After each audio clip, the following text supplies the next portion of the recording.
Good morning. Happy today. Happy today. How are we? Let's move the light source down a little bit. Good morning. Bonjour, bonjour. Happy today. We are in, there's a little doggy. We are in this beautiful cove outside of, we left Port Montenegro again. We're on our way to Budva, which is in the southern part of Montenegro. And Dave's been really wanting to go because word has it that they have shallow water, blue turquoise water, and beaches, which is, what we're doing all this for. Can't get away. We go to vacation on the beach. We live at the beach. We love the beach. We love the beach. We love the water. So we're making our way down to Budva. How is everyone? Allison, bonjour. Lily, bonjour. Karen, buongiorno. Elaine, Haumea, buongiorno. How's everyone feeling this morning? I am. And how was your weekend? Anything you want to celebrate? Anything beautiful that occurred over the weekend that you want to ground? Any little memory that feels good? We had for the first time some guests over on our boat that I guess not the first time since we've set sail.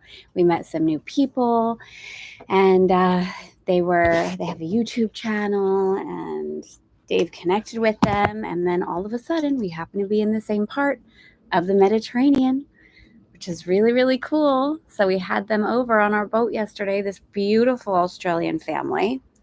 Really, really gorgeous. So fun. So fun. Like this new life, meeting people. And yeah, it's really beautiful. We got very early this morning, and the dogs have already had their gorgeous little walk. Good morning, Stephanie. If you're new here, welcome to Elegant Femme's Guide to A Course in Miracles, Chic 365. We have officially been doing this for over a year now. How cool is this? So let us just, again, even if you found us a second ago, let us honor, celebrate, and just feel so, so good that we're showing up in this way. That's just such a beautiful thing. All right. Welcome. Yes, welcome to those of you who are new. I see you. I see you. I see you. Welcome. I was going to say welcome to the responsible choice. That's not really what we're doing here this morning. Father, Mother, God, Lord of all creation, thank you for it all.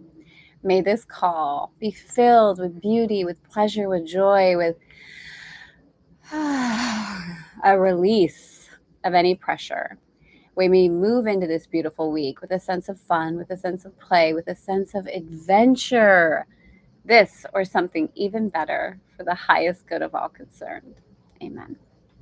Yesterday we were paddleboarding around, and we've been taking the girls to there's these little hidden coves. You can't really see them that well here, but all along this little cove, or these hidden caves, I should say, with little inlets, and there's a couple freshwater inlets. And we took the girls to one, and they were, exploring a bit. And I was getting ready to go back on the paddleboard with both girls, and I saw one off to the side, like crystal blue water. And a part of me was like, you should get back to the boat. And I was like, why? I literally no time frame. Today is Sunday. There's nothing I need to be back for. I feel like going exploring that. I'm going to go. Even though Dave will find me. He's thinking I'm going back to the boat. He's behind me on his own paddleboard, but he'll find me. And I went in, and we had the most beautiful fun. We did like an impromptu photo shoot. The girls were running around. The water was fresh and clear.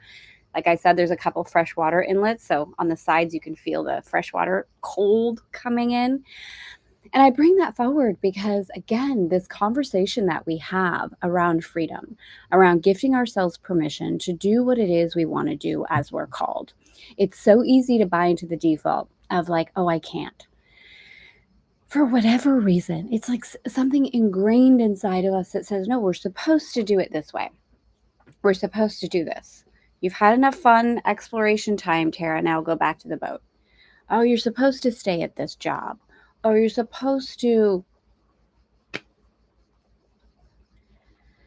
I'm going to invite you today, as we move into lesson 192. Hi, Annie. Welcome to feel into, where are you, like, the supposed to? No, I shouldn't do that. I should, even in the littlest ways. Like I was just saying, I should get back to the boat. Oh, I shouldn't have another cup of coffee. Oh, I shouldn't go to bed early, even though you feel like maybe inside you should. But maybe that piece of you that's like, oh, it's kind of early to go to bed, or I shouldn't take a nap, or I shouldn't paint my nails orange, or I should, I shouldn't, I should. Where are you doing that in your own life? I shouldn't cut my hair. I should grow my hair. I should. Uh, what is it that's coming up for you right now? Play with it. Play with it in this moment. Where are you buying into that and not giving yourself full permission of your freedom to do whatever you want? Whatever you want. Buying into the illusion of what really is the responsible choice. The reason Dave named this boat the responsible choice is so great. It's so great. It's a double entendre in so many ways. I mean, one way, like people say, like buying a boat is like the most like irresponsible. Believe together that following your dreams is a responsible choice. We get so stuck in the idea of what responsibility means. Oh, if I was responsible, I would. What would you do if you were responsible? What do you hear inside from maybe you were when you were a little girl? Color in the lines. Sit down.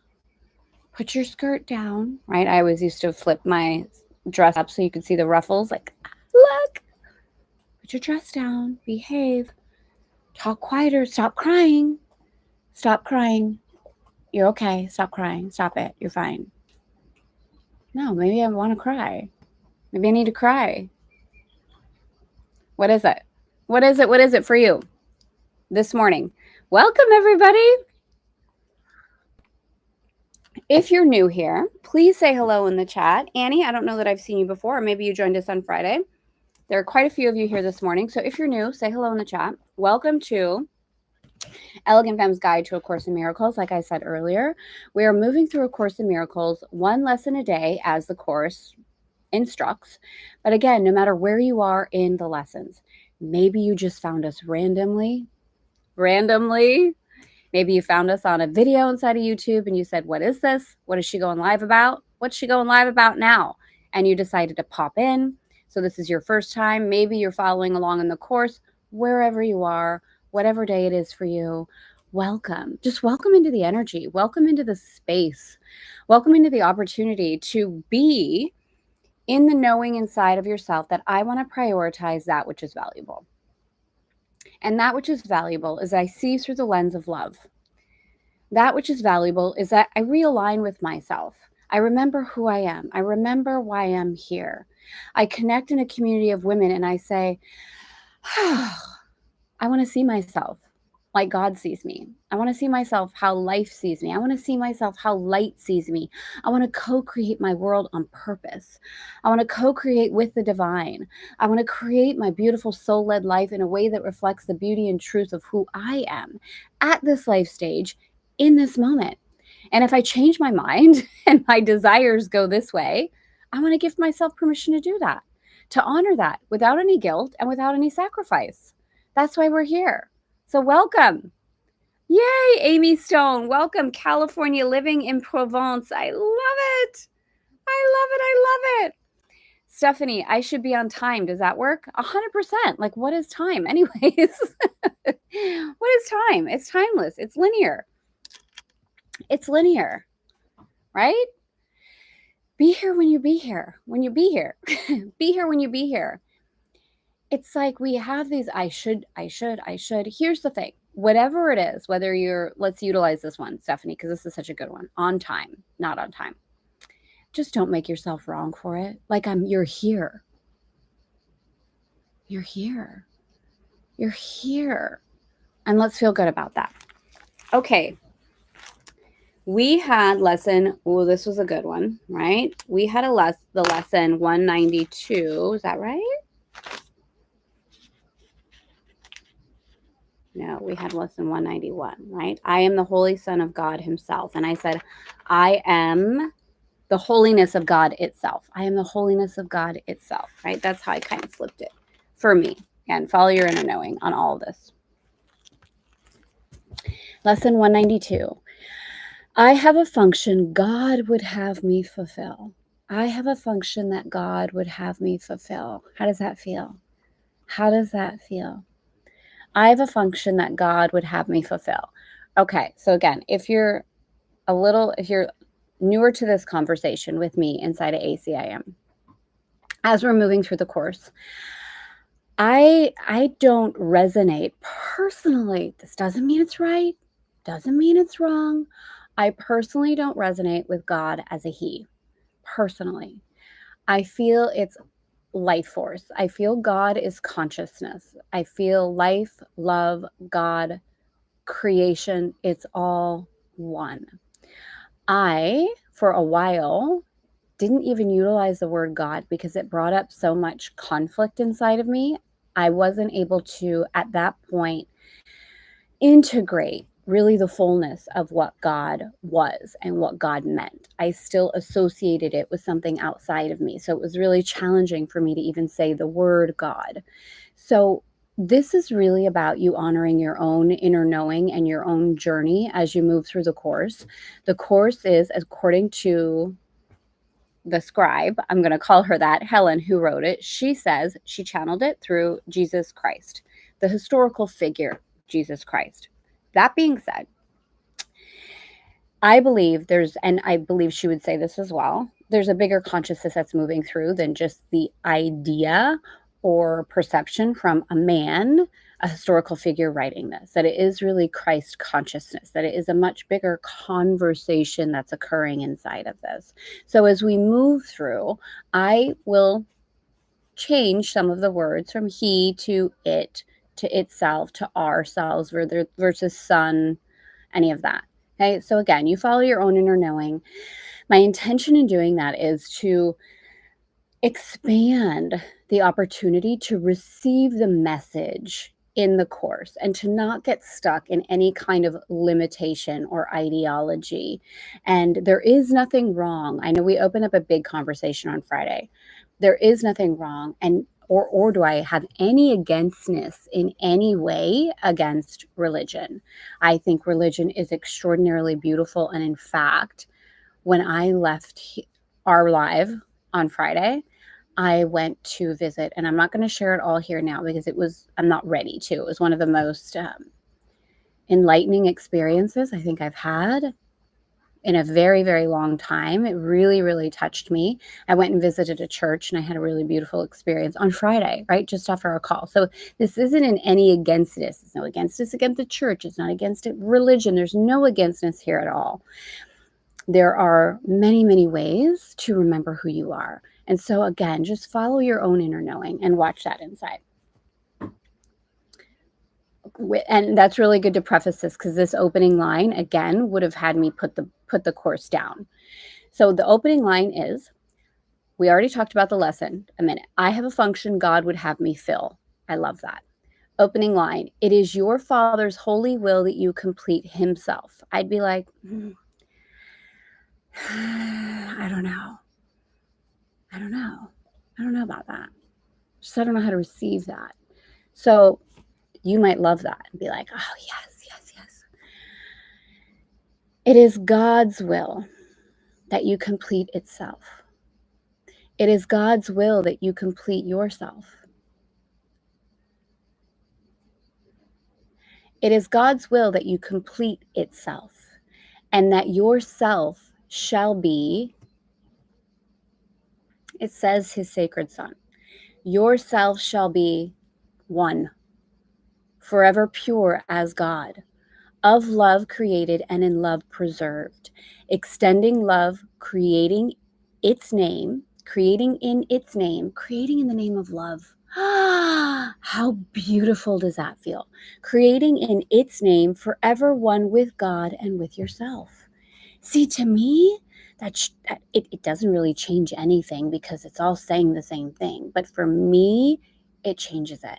For me, there's a level of receptivity inside that removes any potential misunderstanding or potential distance or potential limitation of kind of historical, again, depending on how you were raised and what your religious context is and where you are inside of yourself, potentially any distance. You let me know. You let me know. Okay? To me, that's beautiful. And then we have this line. Yet, what can such a function mean within a world of envy, hatred, and attack? And I'd be like, this feels so heavy. Why are we doing this? But it's actually really beautiful and really light because the Course is saying that can be kind of hard when you see through the lens of fear. Remembering your purpose, remembering your function, remember that your oneness is with God can feel kind of challenging when we look through the lens of fear, envy, hatred, and attack. And when you hear it that way, are you kind of like, yeah, it's totally true. Like I forget who I am when I look out and I see the world that way, when things are going on in the physical world that we can't control. When you see something on the news, when a political figure makes a decision or does something, it's really easy to go into fear, to go into the idea of envy, attack, hatred. Therefore, the Course says, therefore you have a function in the world in its own terms. For who can understand a language far beyond their simple grasp? Forgiveness represents your function here. I remember reading this and being like, wait, I thought light was my function here. How many functions do I have here? It's all the same. Forgiveness is your function here. It is not God's creation, for it is the means by which untruth can be undone. And who would pardon heaven? Yet on earth you need the means to let illusions go. Creation merely waits for your return to be acknowledged, not to be complete. Creation cannot even be conceived of in the world. It has no meaning here. Forgiveness is the closest it can come to earth. Just want to pause for a minute. Again, it's easy to go into the intellect. Just see if you can feel this inside.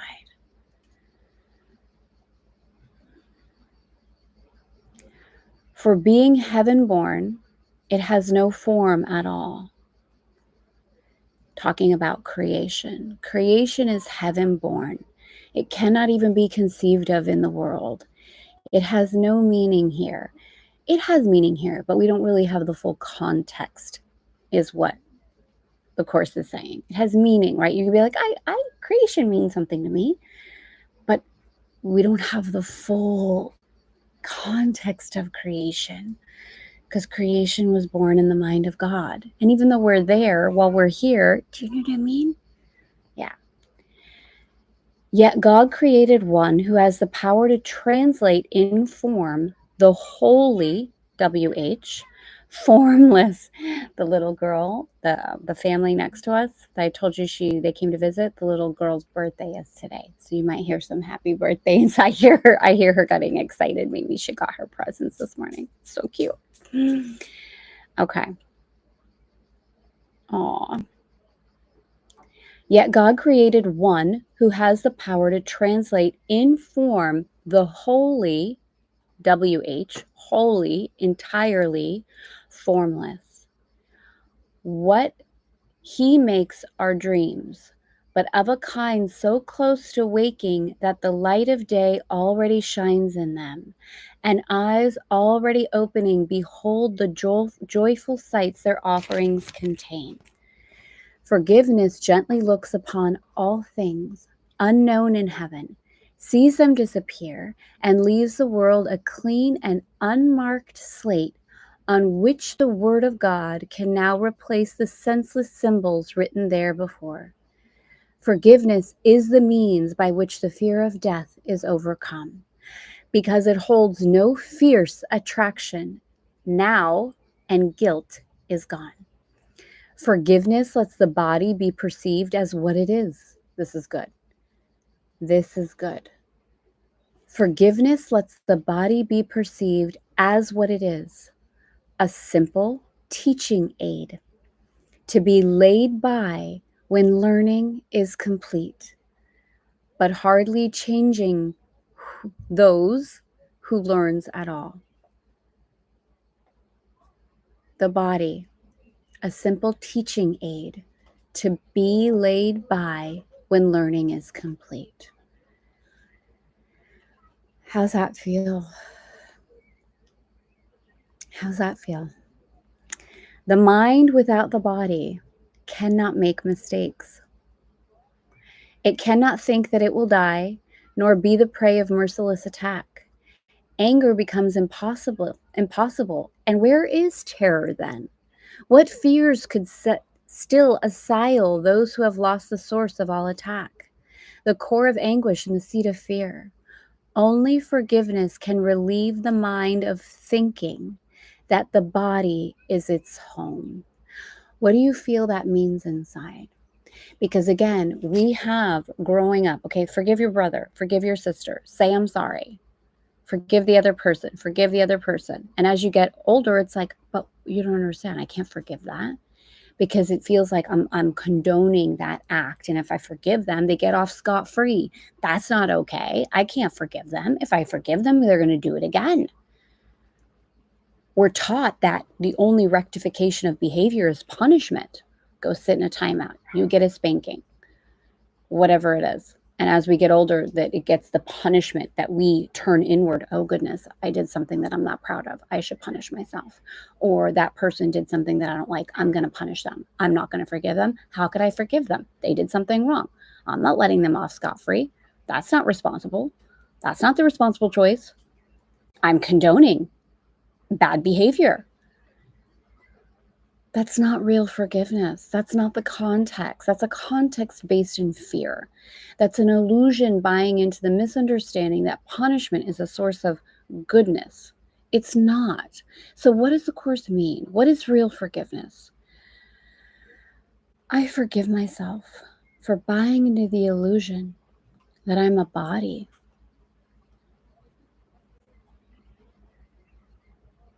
I forgive myself for buying into the illusion that I'm evil. I forgive myself for buying into the illusion that I could ever do anything that would remove me from the mind of God. I forgive myself for buying into the misunderstanding that I am separate in any way or could be separate in any way from love. That's real forgiveness. So when it says only forgiveness can restore the peace that God, or I'm going to go back, only forgiveness can relieve the mind of thinking that the body is its home. I forgive myself for buying into the misunderstanding that the body is my home. You should go out and be like, happy birthday, life. Only forgiveness can restore the peace that God intended for you. Only forgiveness can persuade you to look again upon your holiness. Forgive myself for buying into the misunderstanding that I am or could ever be anything less than holy. Yes, yes, yes, yes. With anger gone, you will indeed perceive that for Christ's vision and the gift of sight, no sacrifice was asked. No sacrifice was asked. We're going to get into this conversation a little bit more, not a little bit more, a lot a bit more inside of Elegant Femme. Yeah, I've been really called by God, by Spirit, by myself, 111, to have a really big conversation about sacrifice. We're going to go there. So, Christ's vision and the gift of sight, no sacrifice was asked, and only pain was lifted from a sick and tortured mind. In this, is this unwelcome? Is this to be feared? Or is it to be hoped for, met with thanks and joyously accepted? We are one, and therefore give up nothing. But we have indeed been given everything by God. Yet do we need forgiveness to perceive that this is so? Yet do we need forgiveness to perceive that this is so? It asks us as a question, but there is no question in that. There's no question mark at the end. Without its kindly light, we grope in darkness, using reason but to justify our rage and attack. Our understanding is so limited that what we think we understand is but confusion born of error. We are lost in mists of shifting dreams and fearful thoughts, our eyes shut tight against the light, our minds engaged in worshiping what is not there.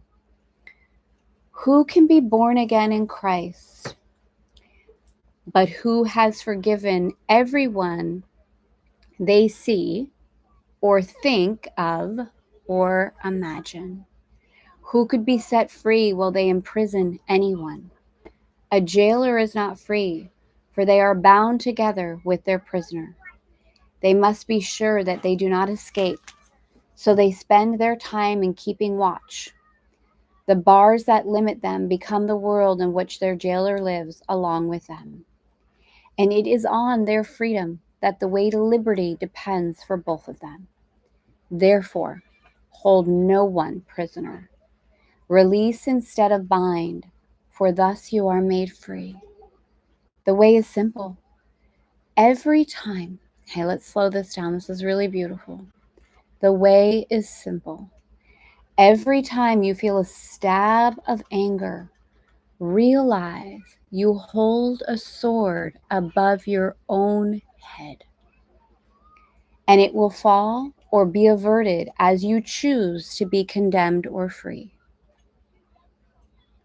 Thus does each one who seems to tempt you to be angry represent your Savior from the prison house of death, and so you owe him thanks instead of pain.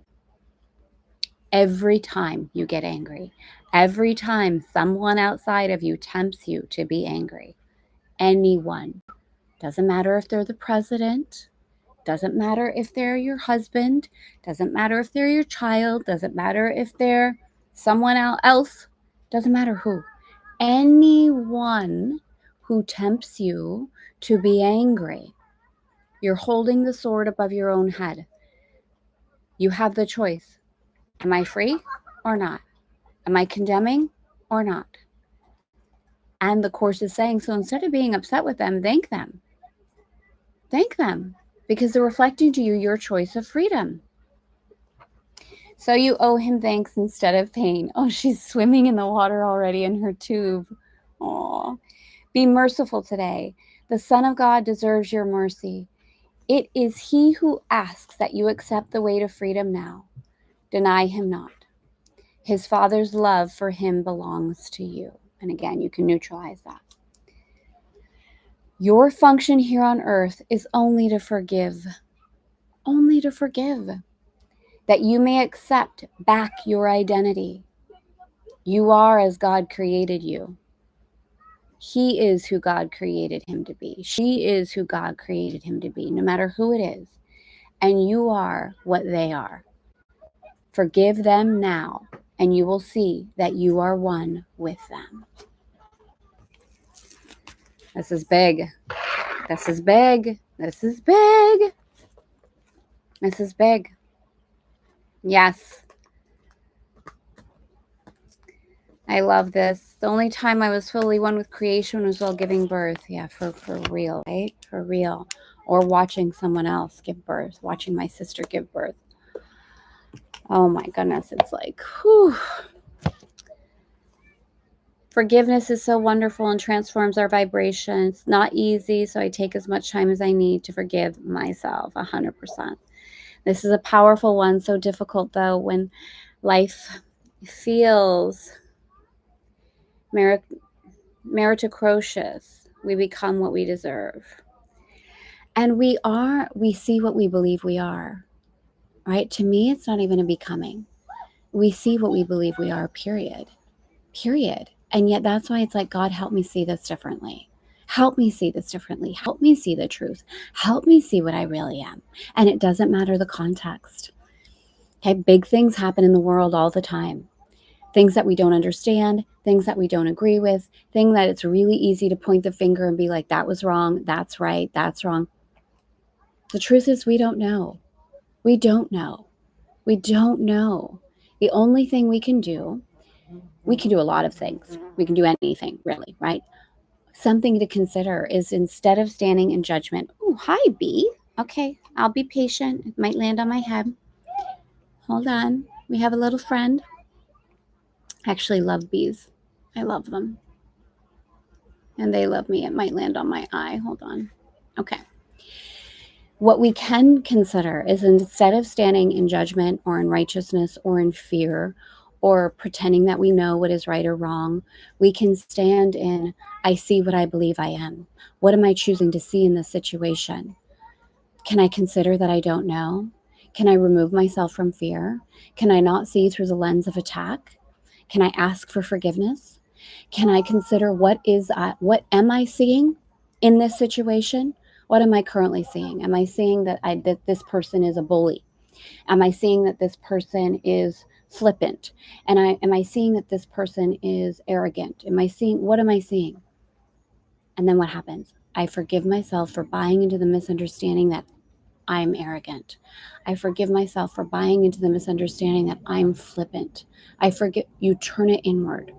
I see what I believe I am. And if I want to see things differently, we take it there. That's where we take it. That's where our power is. That's the truth. That's the truth. That's the truth. When we change the way we look at things, the things we look at change 100%, right? We see what we believe ourselves to be. All right, gorgeous ladies, I'm going to go say happy birthday to the birthday girl and have a beautiful day. Let me know how this is resonating. I'm sending you all so much love. And if you do want additional support in this and you haven't yet joined us inside of the Edge meditation series is stunning. And maybe this is even a beautiful opportunity if you have listened to it to re-listen to it because they're going to deepen every time you listen. This is a free series that I created. You can go to elegantfemme.com/edge, EDGE, and register for free. You'll receive all 3 meditations. You'll receive some guided support inside of that. And we're even going to be enhancing that membership area really shortly. So if you haven't joined us yet, now is a beautiful time to do that. All right, beautiful ladies. Mwah! Have a gorgeous day.